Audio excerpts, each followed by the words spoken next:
Des pertes économiques pouvant atteindre jusqu'à 8% du produit intérieur brut marocain. Ces pertes économiques estimées à 10,7 milliards de dollars seraient notamment occasionnées par le séisme d'Al Haouz qui a touché la région de Marrakech au Maroc le 8 septembre 2023 selon la Commission géologique des États-Unis, ayant causé pas moins de 2862 pertes en vie humaine. Ce tremblement de terre a eu des conséquences dévastatrices causant des dommages importants aux infrastructures, aux habitations et aux entreprises.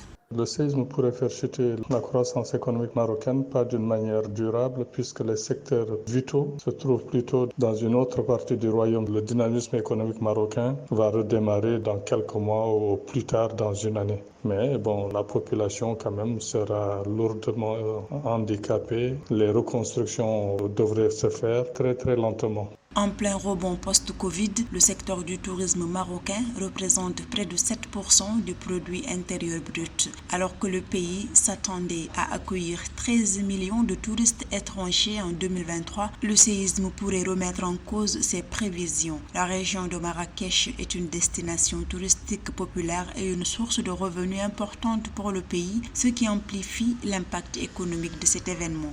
Le séisme va impacter effectivement les activités économiques. C'est le secteur touristique qui sera le plus impacté. Ils étaient sur une bonne ascension et puis maintenant ce n'est pas la priorité. La priorité c'est de sauver des vies, de reloger les populations. C'est dommage pour le Maroc, mais le Maroc pourra se ressaisir. C'est un pays qui est dans une bonne dynamique économique depuis des années. Le séisme qui a touché le Maroc a provoqué un élan de solidarité de la part de la communauté internationale. L'Algérie a très vite offert l'ouverture de son espace aérien au vol pour le transport des aides humanitaires et des blessés après le cataclysme et est pleinement disposée à fournir des aides humanitaires et à mobiliser tous les moyens matériels et humains.